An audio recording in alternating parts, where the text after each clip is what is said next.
Okay, so now that we've gone over the basics of hard surface sculpting, we're going to come into a little bit of concepting. In the interest of time, we're not going to cover everything, but this will give you a good idea of how to go about it.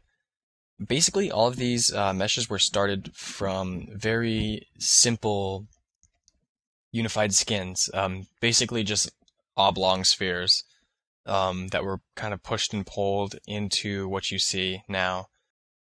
You can kind of see like in the gun area and the hands right here. That's how all the meshes started. They're very, very basic. Absolutely nothing in them at all. And in this concepting phase, there are two things I'm trying to focus on, or two very important things. There's other things obviously, but the first thing is joints. I want to make sure that this character isn't like a lot of the hard surface characters you see a lot around where they wouldn't deform, or they wouldn't be able to deform. It seems like unlikely that they would be able to move their joints in a way that would be necessary for them to function. I've seen a lot of sculpts where it have really cool surface details, but essentially it's just a mechanical statue. So I want to focus a lot on joints, and the other thing I'm trying to focus on a lot is form or silhouette. So you can see me working on the feet right now, and I had to think there are kind of like a few ways that the feet need to deform. You see I kind of left an area for the ankle, or not the ankle, but the back area of the foot, so when he extends his foot outwards, these areas can kind of fold into each other and hide themselves. And on the front of the foot, there's a few important places where it needs to deform. The toes are a really important place. So there needs to be a cut where the toes would be. And this kind of top area that you see in the front, that would be really important to deform. So basically I've created an extraction because I wanted to create this as a separate mesh. It was getting a bit hard to modify, so I went ahead and just extracted this area on the back of the foot. And I'm going to go ahead and smooth it out and inflate it a bit. There we go. And then I'm going to go ahead and hide the other side since I didn't have symmetry on. I'm going to delete hidden. And I'm going to go ahead and use the subtool master to mirror it. Alright, so now I have a mirrored mesh, and I can work on this independently of the feet.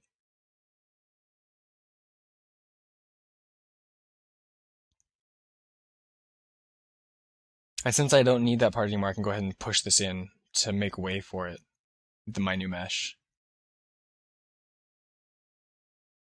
And use the move tool to kind of move it into place and move it into the overall shape that I want.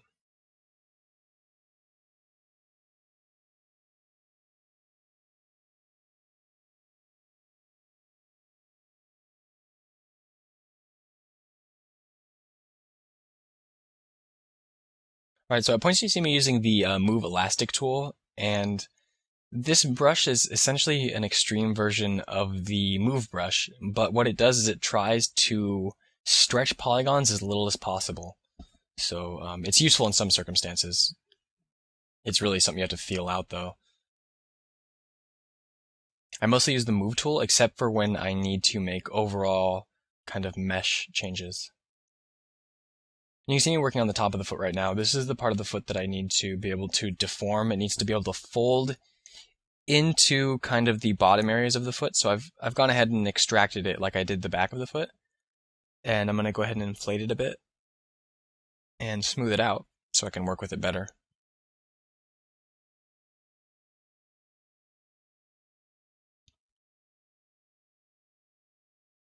You can see just like everything else started, it's a very messy mesh right now. So I'm going to go ahead and just start moving it into place here. And I need to cut out a little bit more here, so when he actually does start running and his feet start to move around, a lot of these areas have places to fold into. Alright, and so basically what I've done here is I've taken a cylinder primitive, which you can find in your tools menu, and just appended a cylinder. and have scaled it down and moved it into place. And this is just going to be a placeholder for the kind of mechanical detail I want down there. And just using the Damien standard brush to kind of cut around it and define where that's going to be dominant. You'll notice I use the Damien standard brush a lot to kind of cut into areas, and it's a really good brush to make decisions on where you want to separate mechanical areas, where you want to separate different plates, where you want to separate different entire objects. You can see I'm making a cut right here, and eventually those are going to be two different meshes. So it's very helpful to do that. And right here I've just turned off smooth while I subdivide, just so it doesn't get too rounded and too blobby.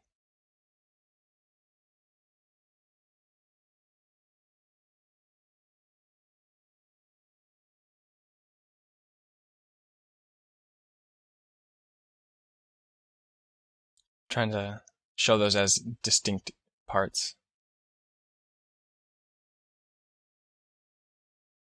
So again, I'm using the Damien standard brush right here. And essentially what I'm doing is just separating out the areas of the top leg, like I did with the foot. Still trying to find overall silhouette and still trying to figure out how each of these pieces are going to deform, which is why you see that huge cut in the side of the leg. Because when he moves his leg out, if that area you see on the side of his leg wasn't able to kind of bend out, it would collide with his torso, and we don't want that. So we're gonna go ahead and just make a cut there so it can deform. I'm just trying to cut in overall shapes to see where I want different objects to be.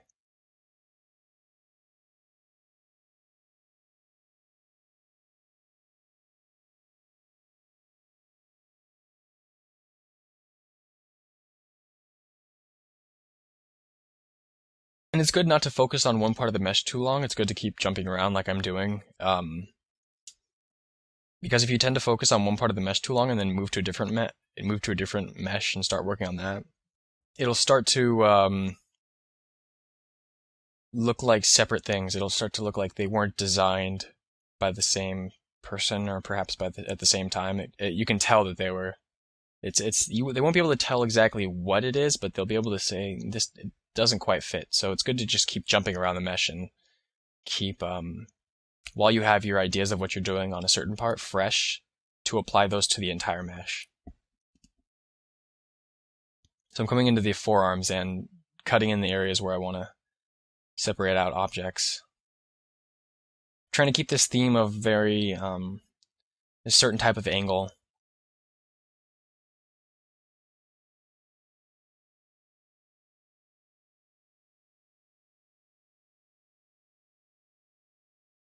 And kind of adding that cut in there, because that's where a few deformations would take place. When he raises his arm, we need that to bend a little bit.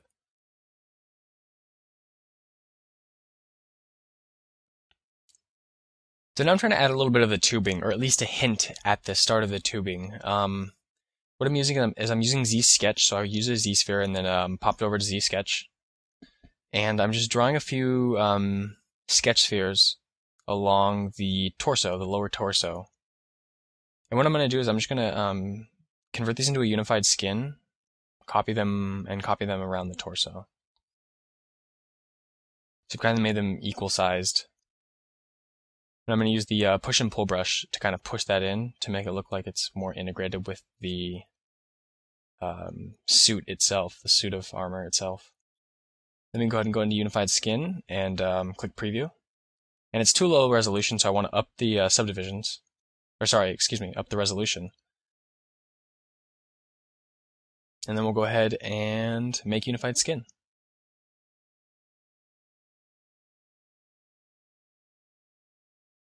Alright, so I deleted those Z-Sketch spheres because I don't really need them anymore. This is more of a placeholder in any case.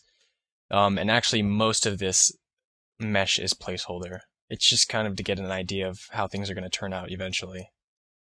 Alright, so I mirrored that over with the Subtool Master. And now I've copied it, I've made a duplicate, and I want to rotate this so it fits the front of the torso. So I'm gonna go ahead and rotate it and then move it into place. There we go.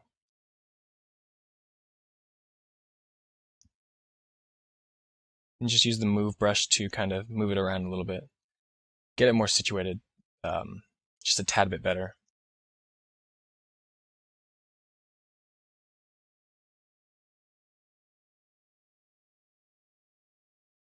All right, so now I'm going to work a little bit on the forearm. And since it's going to be the gun attached to the forearm, what you see me using is the trim hole brush. And the trim hole brush has a kind of a particular or peculiar way of functioning. It works with respect to the camera angle. So no matter whichever way your camera's face is the way it'll cut into the mesh, and which it will make flat against the camera angle.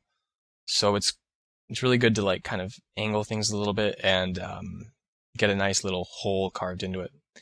It's the same way you can make like screw ports and stuff like that in the way that they exist in real life. So I'm working on the hands a little bit. Again, this is really rough. You can kind of see the fingers there. They're very, very basic spheres. And I'm just trying to get the overall shape. I'm not going to worry too much about detail right now. I'm gonna cut the areas out that I want to be separate objects, but other than that, I'm gonna take almost no interest in it. I'm not gonna focus on it, I guess I should say. And so I'm breaking this up basically into two parts, the palm and the back of the hand.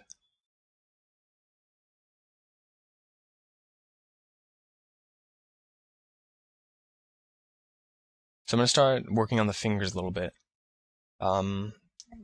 Cutting in the joints again, just a little bit, going around and subdividing all these too, so I need more resolution to actually cut in these joints. So go ahead and cut in kind of the design I want there, and cut in areas so the finger can bend on the inside as well.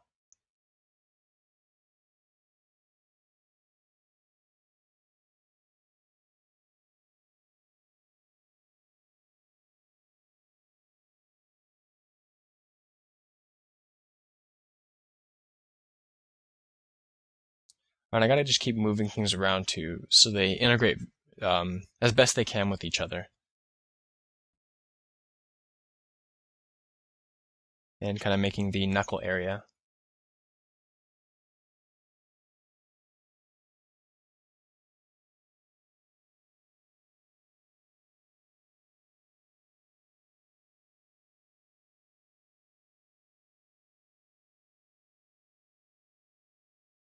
So I'm going to kind of just pull these polygons around. I want to keep it pretty low resolution because the more resolution you get, the more messy it can possibly get. So I kind of want to just have the overall general idea of what's going on and not get too worried about the details, which you can. If you start subdividing it too many times, you can get caught up in creating little details and it'll slow you down quite a bit. So it's good to just keep it as basic as possible, especially in this concepting stage.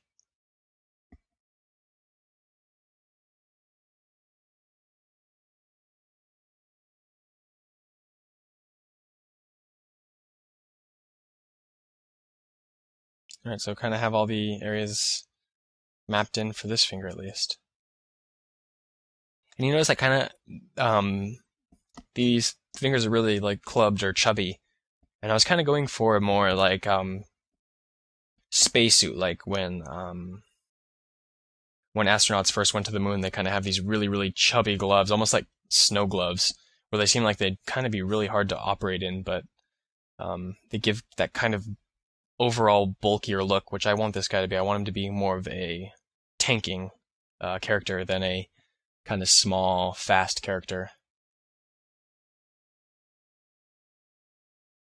Alright, so I'm going to go ahead and pull out the knuckles I previously cut in.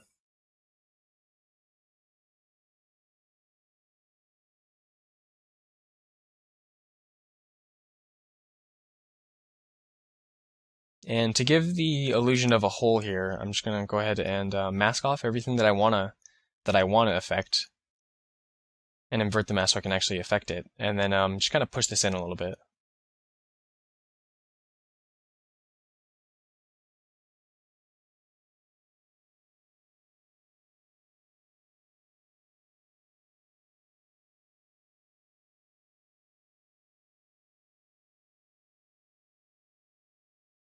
All right, so you notice I'm spending quite a bit of time on this individual finger. I'm not going around to all the other fingers, and the reason for that is I'm not going to actually bother making the other fingers. What I'm going to do is when I finish this finger, I'm just going to dupe it to all four, or to the other three. I'm going to have to still create the thumb because it's just different than the others, so that still needs to be created. But as far as this goes, creating one finger and then adjusting the size of them will be more than sufficient.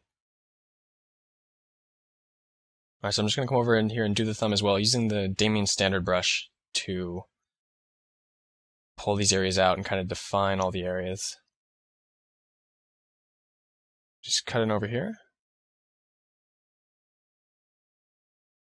And I'm going to push the palm in a little bit so we can actually have some mechanical areas.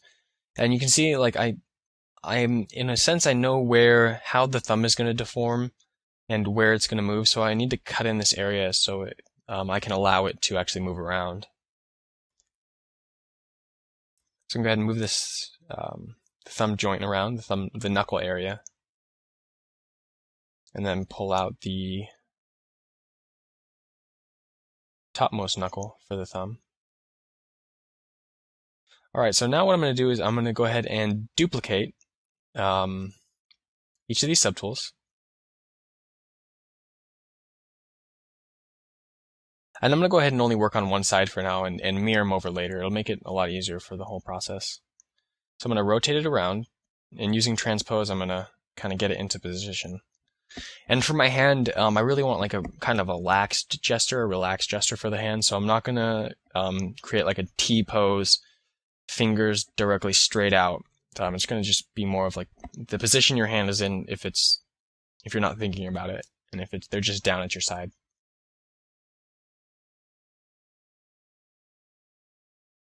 So I'm going to go ahead and scale all these and move them around. And kind of use transpose to rotate all of these.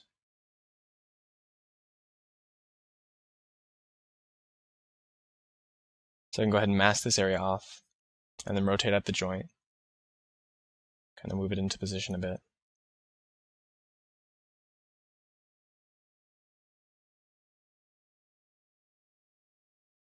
Alright, that looks pretty good. Alright, so now I kind of want to rotate the other fingers just a little bit just to match the placing. And then pull out the rest of the knuckles. Use the Damien standard brush to define where those will be and cut those in.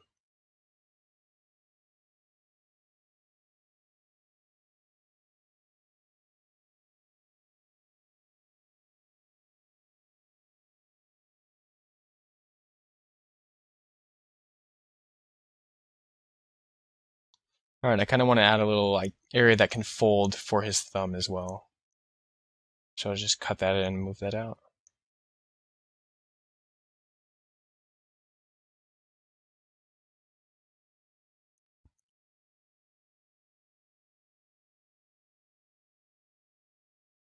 So I'm going to kind of make this more of a circular shape so I can pull out the gun.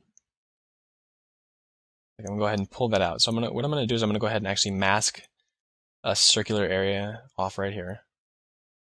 And then invert the mask and use the transpose tool to just pull that straight down. And kind of pull it out a little bit. Since the gun is going to be integrated into his the bottom of his forearm, so we want to make it a bit more apparent that it's there.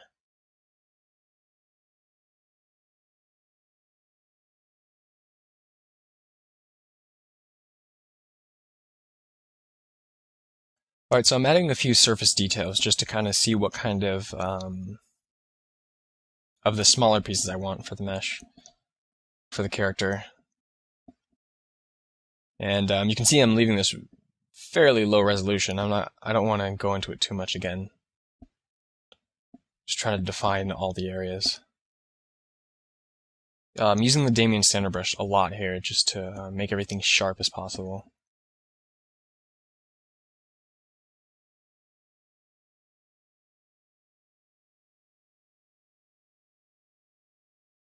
You can see how easy it is to just pull areas out with the brush itself.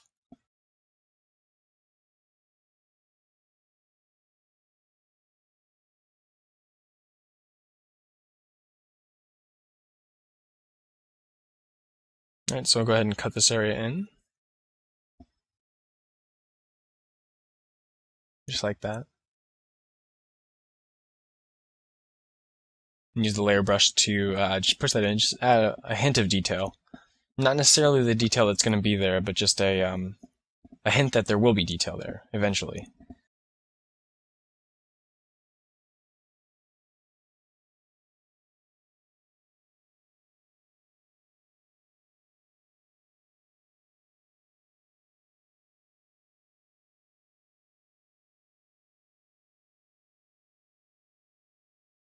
So now I'm trying to define where each of these plates is going to end and where the arm is going to begin. So I need to go ahead and cut all around all of these and determine how thick the plates are going to be and when the forearm is going to start and actually how they connect to the forearm. These are pretty important details if you want to create the illusion of kind of a complex mechanical object. You add the under stuff, because it gives you little hints that there's actually something under there. Alright, and so this is kind of the little plating above the hand, and it needs to be a separate object because when he rotates his wrist backwards towards the back of his forearm, it needs to be able to deform, otherwise he won't be able to move his arm at all, or his hand at all. So that's important to separate out. This part I'm working on too is also going to be a separate object.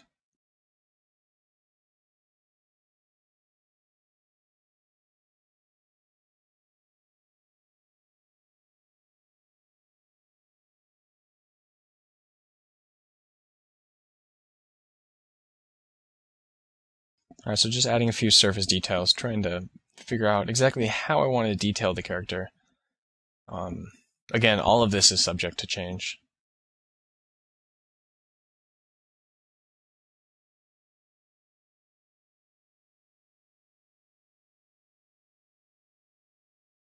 Just kind of sharpening out areas.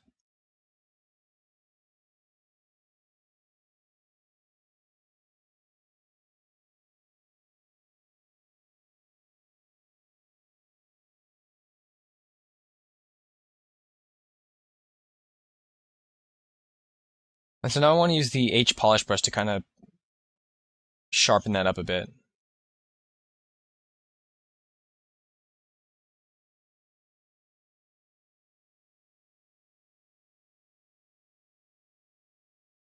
I'll go ahead and cut it into this here, just to signify that this is going to be a separate plate from what's closer to the actual forearm.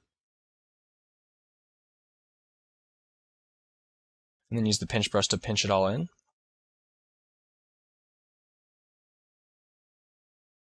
And create the hole for the gun, so it's not just a cylindrical thing popping out of his arm.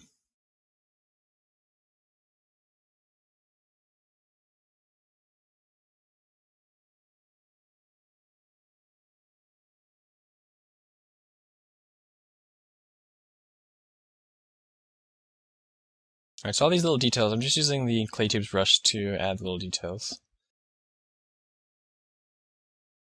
It's a good idea to go in and throw in a few details just to see what the character will eventually look like, maybe. To give you a hint of what it may look like.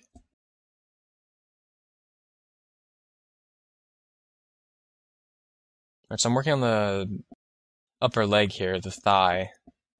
And you can see I'm gonna make a little cut right here of where I want the areas to be able to fold in, or outwards, I should say.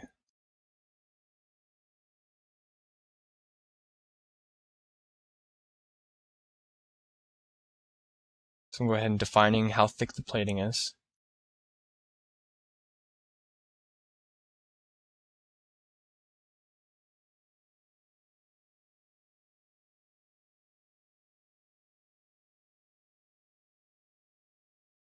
And just kind of cleaning everything up a little bit.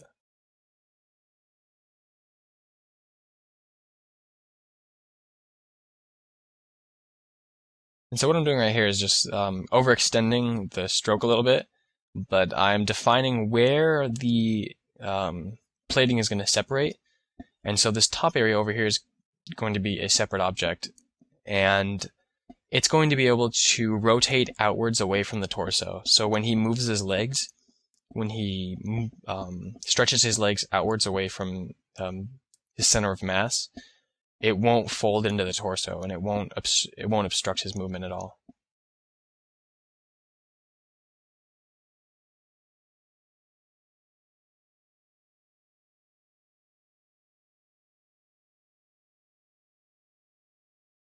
All right, so just pushing this in a little bit. I used the clay tubes to go ahead and push that in, and now I'm using the pinch brush to make that area a little bit smaller. And for the tubing, I'm just going to add just a few hints of that it's connected together with a little bit of roping or something like that, just to give it some kind of continuity.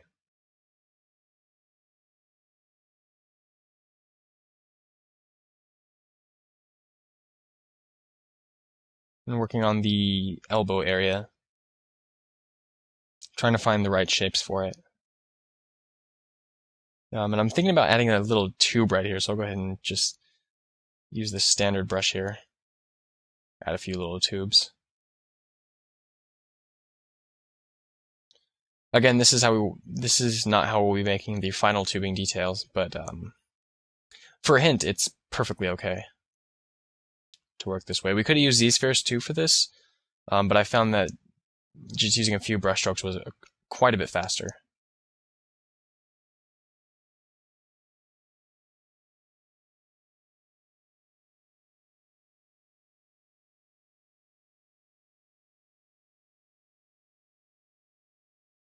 So go ahead and pull this out just a little bit.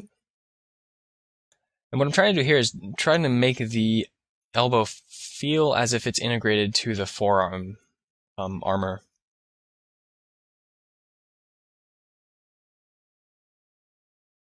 And I think the tubing helps that quite a bit. Alright, so now I'm working on his crotch area. And just trying to find the correct kind of cuts. And when you think about this kind of stuff, you think, so there's a person in this, and you're sure they probably have to go to the bathroom every once in a while. So I'm kind of making a little cutout in case maybe if like there's some kind of reserve for where the deposits go. If it overflows, maybe you can just open that and get rid of it. So a little thought of design going into that.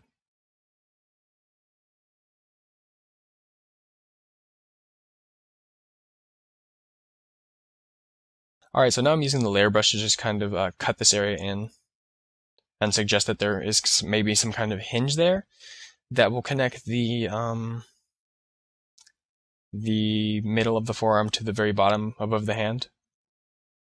Perhaps some kind of hinge that allows him to move his arm, or that keeps the plating above the hand connected to the forearm, the rest of the forearm.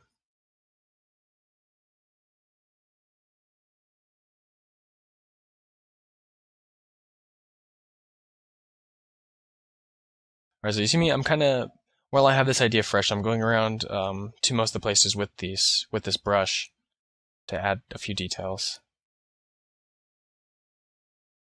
Keeping the same theme of using the layer brush to push it in, and then the hard polish brush to bring it back out.